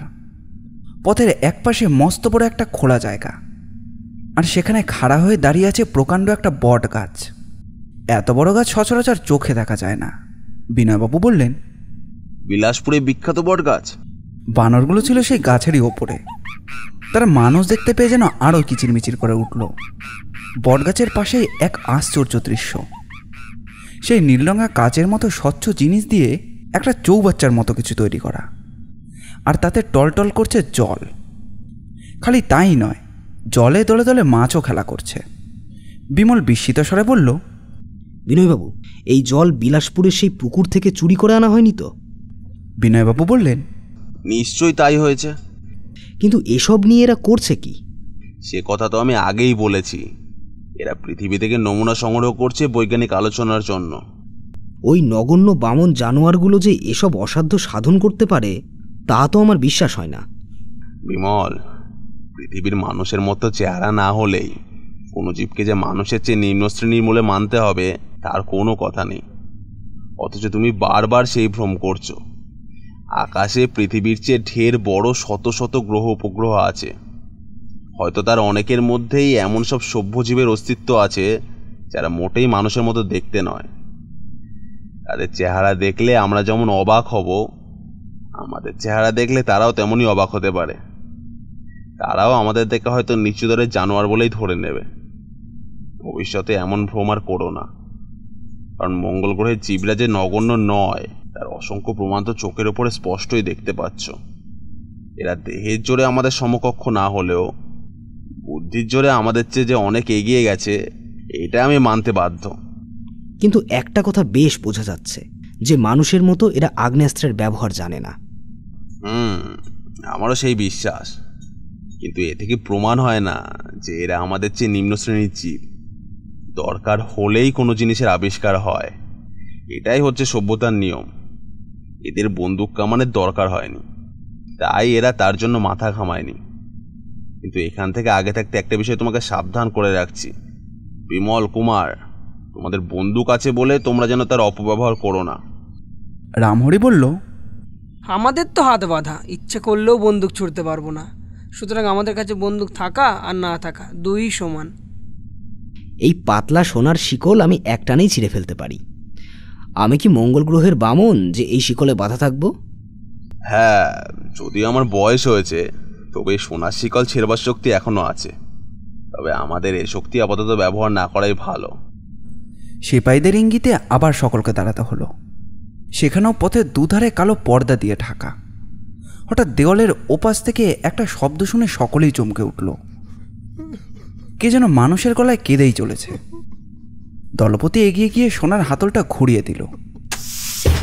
অমনি সামনের দেওয়ালটা একপাশে সরে গেল। সঙ্গে সঙ্গে কান্নার আওয়াজ হয়ে উঠল আরো স্পষ্ট। হঠাৎ আরো কতগুলো বামন সেপাই বর্ষা নিয়ে বেরিয়ে এলো। বিনয়বাবু বললেন, দেখছো তো বিমল, এখানে জোর খাটিয়ে লাভ নেই। আমরা এদের 20-25 জনকে বধ করলেও শেষকালে আমাদেরই মরতে হবে। খুব লম্বা একখানা ঘর। কাচের মতো মেঝের উপর শুয়ে বসে দাঁড়িয়ে রয়েছে প্রায় 50-60 জন মানুষ। তাদের সকলেরই মুখ বিমর্ষ, কেউ চাপা গলায়, আবার কেউ বা উচ্চস্বরে ক্রন্দন করে চলেছে। দেওয়ালের গায়ে আড়াআড়িভাবে অনেকগুলো সোনার রিং বসানো, এবং এক একটা রিং থেকে এক এক গাছা সোনার শেকল ঝুলছে। প্রত্যেক বন্দির হাত খোলা থাকলেও তাদের ডান পায়ে সেই শেকল বাঁধা। দেখুন বিনয়বাবু, ওই হতভাগা বামনেরা পৃথিবী থেকে কত মানুষ ধরে এনেছে। আমাদেরও এখন এই দশা হবে। হ্যাঁ, অদৃষ্ট। বিমলের কপালের শিরা যেন ফুলে উঠল। রুদ্ধ আক্রোশে দাঁড়িয়ে সে যেন কাঁপতে লাগলো। এমন সময় সেপাইদের দলপতি কি একটা হুকুম দিল, আর সঙ্গে সঙ্গে কয়েকজন সেপাই বিমল ও কুমারের কাছ থেকে তাদের বন্দুক দুটো কেড়ে নেওয়ার চেষ্টা করলো। বিমল চেঁচিয়ে বলল, খবরদার কুমার, বন্দুক ছেড়ো না। বন্দুক গেলে আমাদের আর আত্মরক্ষার উপায় থাকবে না। বিমল, ওদের বাধা দিয়ে নিজের বিপদ নিজে ডেকে এনো না। আসুক বিপদ, এখানে শেয়াল কুকুরের মতো সারা জীবন বাধা থাকার চেয়ে মরে যাওয়াই ভালো। বামন সেপাইরা নাছরবান্ধা দেখে বিমল তাদের ওপর কয়েকবার পদাঘাত করল। তিনজন বামন বিকট আর্তনাদ করে মেঝের উপর ঠিকরে গিয়ে পড়ল। তারা চেঁচালোও না, একটু নড়লও না। চোখের পলক ফেলতে না ফেলতেই শত শত বামন সিপাহী তাদের হাতের বর্ষাগুলো মাথার উপরে তুলে ধরল। বিমল পিছু হটে সেই হাতের শিকল ছিঁড়ে ফেলল। তারপর বন্দুকটা বাগিয়ে ধরে বলল, বিদায় বিনয়বাবু, আমি মরব, তবু আর বন্দি হব না। কিন্তু মরবার আগেই ওই মর্কটগুলোকে আমি এমন শিক্ষা দিয়ে যাব, এরা জীবনেও তার ভুলবে না। রামহরি একলাফে বিমলের সামনে এসে দাঁড়ালো। না না, আগে আমাকে না মেরে এরা আমার খোকাবাবুকে মারতে পারবে না। বর্ষা উঁচিয়ে বামন সিপাহীরা বিমলের দিকে ছুটে এলো। সরে যাও রামহরি, আমার সামনেটা আড়াল করে দাঁড়িও না। বিমলের ঠিক সামনে এসেই বামনেরা তাকে খোঁচা মারতে উদ্যত হলো। বিমল একপাশে সরে গেল এবং সঙ্গে সঙ্গে তার হাতের বন্দুকটা গর্জন করে উঠল। তারপর শুরু হলো এক তীব্র যুদ্ধ। কুমারও গুলি ছুড়ল। গুলির আঘাতে বামনদের সেনাপতি আহত হয়েছে। হঠাৎ চারিদিক কেঁপে একটা শব্দ আসছে। বিনয়বাবু চমকে বললেন, ও কিসের শব্দ? বিমল বলল, কিছুই তো বুঝতে পারছি না। হঠাৎ ঢং ঢং করে ঘণ্টার শব্দ শোনা গেল। সেই কুয়ের শব্দ কিন্তু তখনও থামল না। সকলেই সব বিষয়ে দেখতে পেল দলে দলে বামন উড়োজাহাজের এক প্রান্তে ছুটে যাচ্ছে এবং তাদের সকলেরই চোখে মুখে ফুটে উঠেছে এক অজ্ঞাত ভয়ের রেখা। ওদের দেখে মনে হচ্ছে ওরা যেন একটা বিপদে পড়েছে। হ্যাঁ, সেই ভয়ে ওরা এতটা ভেবড়ে পড়েছে যে আমাদের দিকে ফিরেও তাকাচ্ছে না। বিমলবাবু এগিয়ে গিয়ে ঘরের একটা দেওয়াল খানিকক্ষণ পরীক্ষা করলেন। তারপর ফিরে এসে বললেন, বিমল, ব্যাপার যা হয়েছে আমি তা বোধহয় বলতে পারি। উড়োজাহাজের দেওয়াল আমাদের বন্দুকের গুলিতে ছেঁদা হয়ে গেছে। ওই যে কু শব্দটা হচ্ছে, ওটা বাইরে থেকে বাতাস ঢোকার শব্দ। বামনরা সেই ছেঁদা মেরামত করছে। কিন্তু এই উড়োজাহাজের দেওয়াল কি এতই পলকা যে সামান্য বন্দুকের গুলিতেই ভেঙে গেল? বোধহয় দৈব গতিকে কোনো জোরের মুখে বা অস্থানে বন্দুকের গুলি লেগেছে। ভারী জিনিসের ভার বইতে পারলেও হয়তো এই উড়োজাহাজ বন্দুকের গুলির চোট সইতে পারবে না। তাও অসম্ভব নয়। কিরকম উপাদানে এই উড়োজাহাজ তৈরি হয়েছে তা তো আমরা জানি না। এখন আমাদের কর্তব্য কি? আমরা বামনদের হত্যা করেছি, ওরা নিশ্চয়ই এর প্রতিশোধ নিতে আসবে। ওরা কি করবে তা আমি জানি না। তবে যখন বিদ্রোহ ঘোষণা করা হয়েছে তখন আর নরম হওয়া চলবে না। কারণ এখন আত্মসমর্পণ করলে ওরা বোধহয় আমাদের ক্ষমা করবে না। আমার মনে হয় ওরা সহজে ঘেঁষবে না, কারণ ওরা আমাদের বন্দুকের শক্তি বুঝে গেছে। ভবিষ্যতের কথা পরে ভাবা যাবে। আমাদের এখন সর্বপ্রথম কর্তব্য হচ্ছে যে মানুষগুলো বন্দী হয়ে আছে তাদের স্বাধীন করে দেওয়া। তাহলে আমরা দলেও রীতিমতো পুরো হব আর ওদের আক্রমণও বেশ বাধা দিতে পারবো। তারা বন্দীদের দিকে এগিয়ে চলল। বন্দীরা মুক্তিলাভ করে বিনয়বাবুদের চারিদিক ঘিরে মনের খুশিতে যেন জয়ের ধ্বনি করে উঠল। বিনয়বাবু সকলকে সম্বোধন করে বললেন, দেখো, এ জয়ধ্বনি করবার সময় নয়। আমি যা বলি তোমরা সবাই মন দিয়ে শোনো। আমরা সকলে এক ভীষণ বিপদের মধ্যে পড়ে আছি। যে কোনো মুহূর্তে আমাদের প্রাণ যেতে পারে। বিপদে পড়লে বাঘে গরুতেও একসঙ্গে জল খায়। সুতরাং বড় ছোট নির্বিচারে আমাদেরও এক মন এক প্রাণ হয়ে কাজ করতে হবে। কাজেই এটা আমি অনায়াসে আশা করতে পারি যে তোমরা কেউ আমার কথার অবাধ্য হবে না। তারা সকলেই একসঙ্গে বলে উঠল যে আপনাদের কথায় আমরা প্রাণ পর্যন্ত দিতে রাজি আছি। যাদের আশ্রয়ে আমরা থাকতে বাধ্য হয়েছি তারা এখন আমাদের পরম শত্রু, অথচ তারা অন্ন জল না দিলে আমরা প্রাণেও বাঁচব না। অতএব এখন আমাদের প্রধান কর্তব্য হচ্ছে অন্ন জলের ব্যবস্থা করা। কিন্তু কি করে সে ব্যবস্থা হবে? ওই দেখো, বামনরা সবাই দূর থেকে আমাদের ভাবভঙ্গি নিরীক্ষণ করছে। স্পষ্টই বোঝা যাচ্ছে যে আমাদের বন্দুকের মহিমা দেখে ওরা বিলক্ষণ ভয় পেয়েছে, আর সেই জন্য এদিকে এগোতে সাহস করছে না। কিন্তু প্রবাদে যখন বলে যে পর্বত মোহাম্মদের কাছে না এলেও মোহাম্মদই পর্বতের কাছে যেতে পারেন, তখন আমরাই বা ওদের কাছে যেতে পারবো না কেন? তোমরা সবাই আমার সঙ্গে এসো। ভালো কথায় ওরা যদি আমাদের খাবার না দেয় তাহলে আমরা আবার যুদ্ধ ঘোষণা করব। সবার আগে বিনয়বাবু, আর তার পেছনে বন্দুক বাগিয়ে বিমল, কুমার, আর তারপরে সবাই দলে দলে অগ্রসর হলো। বামনেরাও দলবদ্ধ হয়ে একদিকে দাঁড়িয়ে ভয় ও উৎকণ্ঠার সঙ্গে সমস্তটা দেখতে লাগলো। বিনয়বাবু দল ছেড়ে একটু এগিয়ে পেটে মুখে হাত দিয়ে অভিনয় করে জানালো যে তারা সবাই ক্ষুধার্ত, অবিলম্বেই খাদ্যদ্রব্য আনতে হবে। বামনেরা খানিকক্ষণ পরস্পরের সঙ্গে কি যেন পরামর্শ করল। তারপর একজন বামনে গিয়ে এসে বুঝিয়ে দিল যে তারা শীঘ্রই সকলের জন্য খাদ্যদ্রব্য পাঠিয়ে দেবে। বিনয়বাবু আনন্দের সঙ্গে বললেন, যাক, খাবার চাইতে এসে এটাও বেশ বোঝা গেল যে বামনেরা আমাদের আর ঘাটাতে চায় না। এ অবস্থায় ওদের সঙ্গে সন্ধি স্থাপন করতেও বিশেষ বেগ পেতে হবে না। সকলেই শক্তের ভক্ত। এসো বিমল, আমরা সে পুকুর চৌবাচ্চার ধারে বটগাছের তলায় গিয়ে বিশ্রাম করি। সকলে আবার অগ্রসর হলো।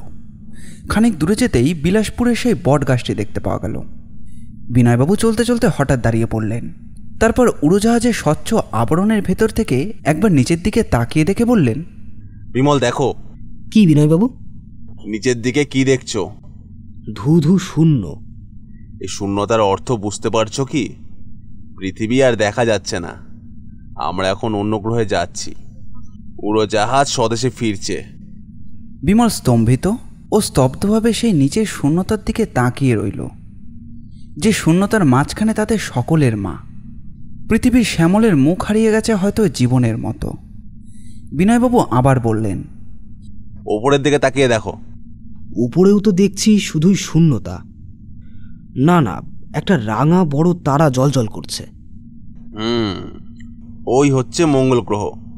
ওর ওই রাঙা রং দেখে ইউরোপে সেকালের লোকেরা মঙ্গলকে যুদ্ধ দেবতার পদে অভিষিক্ত করেছিল। মঙ্গল গ্রহ আকারে খুব ছোট। পণ্ডিতরা হিসেব করে বলেছেন মঙ্গলে আড়াআড়ি মাপ 4800 মাইলের বেশি নয়। পৃথিবীর 4 ভাগের 1 ভাগের চেয়ে কিছু বেশি মাত্রা। বিনয়বাবু কয়েকদিন ধরে ডায়েরি লিখে চলেছেন। তিনি যা লিখেছেন তা একটা এই রকম। কয়েকদিন কেটে গেল, ঠিক কতদিন কেটেছে তার আমি হিসেব রাখিনি। কদিন ধরে উড়োজাহাজের একটুও বিশ্রাম নেই। সে হু হু করে শূন্যের মধ্যে দিয়ে ক্রমাগত ভেসে চলেছে। মিনিটে কত মাইল করে তাও জানবার কোনো উপায় নেই। কিন্তু এটা স্পষ্ট বুঝতে পারছি যে আমরা মঙ্গল গ্রহের দিকে ক্রমেই এগিয়ে চলেছি, কারণ মাথার ওপরকার ওই তারাটি ক্রমেই বড় হয়ে উঠছে। বামনেরা আমাদের সঙ্গে কোনো গোলমাল করেনি। তারা রোজ খাবারের যোগান দিয়ে যাচ্ছে। আমরা নির্বিবাদে তা ব্যবহারও করে চলেছি। তবে তারা আর আমাদের কাছে ঘেঁষতে সাহস করে না। খাবারের পাত্রগুলো খুব তফাতে রেখেই তারা আস্তে আস্তে সরে পড়ে। তবে বেশ বোঝা যাচ্ছে আমাদের বন্দুকের শক্তি দেখে তারা রীতিমতো শায়েস্তা হয়েছে। তারা আমাদের উপর পাহারা দেয় বটে, কিন্তু তাও খুব দূর থেকে, লুকিয়ে লুকিয়ে। কিন্তু মঙ্গল গ্রহে ফিরে যাওয়ার পর তারা যে আমাদের সঙ্গে কীরকম ব্যবহার করবে সেটা ভগবানই জানেন। এ জীবনে হয়তো আমরা আর পৃথিবীতে ফিরতে পারবো না। সেই জন্য এই ডায়েরিটা লিখতে শুরু করেছি। আমাদের জীবনের উপর থেকে কী যে আশ্চর্য ঘটনার প্রবাহ বয়ে যাচ্ছে তার একটা লিখিত ইতিহাস থাকা নিতান্তই দরকার। আমরা যদি কোনোদিন পৃথিবীতে ফিরে যেতে পারি তাহলে আমার এই ইতিহাস মানুষের অনেক কাজে লাগবে। কিন্তু এত বিপদেও আমার আনন্দ হচ্ছে। যেই মঙ্গল গ্রহ নিয়ে আমি আজীবন আলোচনা করে আসছি, যার জন্য পৃথিবীর সর্বত্রই রয়েছে তর্ক বিতর্ক, কত সন্দেহ, কত জল্পনা কল্পনা, কিন্তু এবারে আমি সশরীরে সেখানেই বিচরণ করব। আমি কি ভাগ্যবান! কিন্তু বিমল আর কুমার মনে হয় নিতান্তই দুর্ভাবনায় পড়েছে। আর রামহরির তো কোনো কথাই নেই। সে সর্বদাই জড়ভরতের মতো এক কোণে বসে থাকে, কারোর সঙ্গে কথাবার্তাও পর্যন্ত বলতে চায় না। আমি তাদের আশ্বস্ত করার জন্য বললাম, আচ্ছা, তোমরা এতটা বিমর্ষ হয়ে আছো কেন বলে দেখি? তোমাদের বিশেষ ভয় পাবার কোনো কারণও দেখি না। বিনয়বাবু, আমাদের মতো অবস্থায় পড়লে পাগল ছাড়া আর কেউ খুশি হতে পারে না। জলের মাছকে ডাঙায় তোলবার সময় মাছেরা কি খুশি হতে পারে? আমাদেরও অবস্থা কি অনেকটা সেই রকম হয়নি? আমরা এখন কোথায় যাচ্ছি? কোনো সৃষ্টি ছাড়া বিপদের রাজ্যে, কে তা বলতে পারে? আমরা যে মঙ্গল গ্রহে যাচ্ছি সে কথা তো আগেই তোমাদের বলেছি। মঙ্গল গ্রহে যখন জীবের বসতি আছে তখন তোমাদের এতটা চিন্তিত হবার কোনো কারণ নেই। মঙ্গল গ্রহের ভিতরটার অবস্থা অনেকটা পৃথিবীর মতোই। সেখানেও যে পৃথিবীর মতো বায়ুমণ্ডল আছে তার অনেক প্রমাণ পাওয়া গেছে। মঙ্গল গ্রহে কুয়াশা আর মেঘ যখন আছে তখন পৃথিবীর জীবেদের সব আগে যা দরকার সেই বায়ুমণ্ডলও নিশ্চয়ই আছে। সুতরাং জলের মাছের ডাঙায় পড়ার মতো অবস্থা আমাদের কখনোই হবে না, সে বিষয়ে তোমরা নিশ্চিত থাকো। কিন্তু মঙ্গল গ্রহের রং ওরকম রাঙা কেন? মঙ্গলের 5 ভাগের 3 ভাগই হচ্ছে মরুভূমি। সেখানে জল বা ফল ফসল কিছুই নেই, খালি ধুধু করছে লাল বালি আর লাল বালি। এই লালবালির মরুভূমির জন্যই মঙ্গলগ্রহ এমন রাঙা দেখায়। আরও কতকগুলো দিন কেটে গেল। এখন আমরা আর পৃথিবীর আকর্ষণের মধ্যেও নেই। এখন কেবল মঙ্গল আমাদের টানছে। মঙ্গলের আকার আস্তে আস্তে আরও বড় হয়ে উঠছে। এখন তাকে আর উপর দিকে নয়, নিচের দিকে তাকিয়ে দেখতে হয়। সেদিন রাত্রে এক অপূর্ব দৃশ্য দেখতে পেলাম। বহু দূরে আমাদের মাথার উপর জেগে রয়েছে উজ্জ্বল পৃথিবী, যেন চাঁদের মতন। উড়োজাহাজের সমস্ত বন্দীকেই ডেকে আমি সেই দৃশ্য দেখালাম। সকলেই দুঃখিতভাবে কাতর আগ্রহে পৃথিবীর উদ্দেশ্যে ভক্তিভরে প্রণাম করল। কেউ কেউ আবার চোখের জলে বুক ভাসিয়ে দিল। আমারও মনটা কেমন কেমন যেন করতে লাগলো। হায়, আর কি ওই মায়ের কোলে গিয়ে আমরা উঠতে পারবো? গল্পের অন্তিম পর্ব 2 দিনের মধ্যে আমাদের চ্যানেলেই আপলোড করা হবে। দ্রুত আপডেট পেতে চ্যানেলটিকে সাবস্ক্রাইব করবেন। আপনাদের ভালোবাসা একান্ত কাম্য। ধন্যবাদ।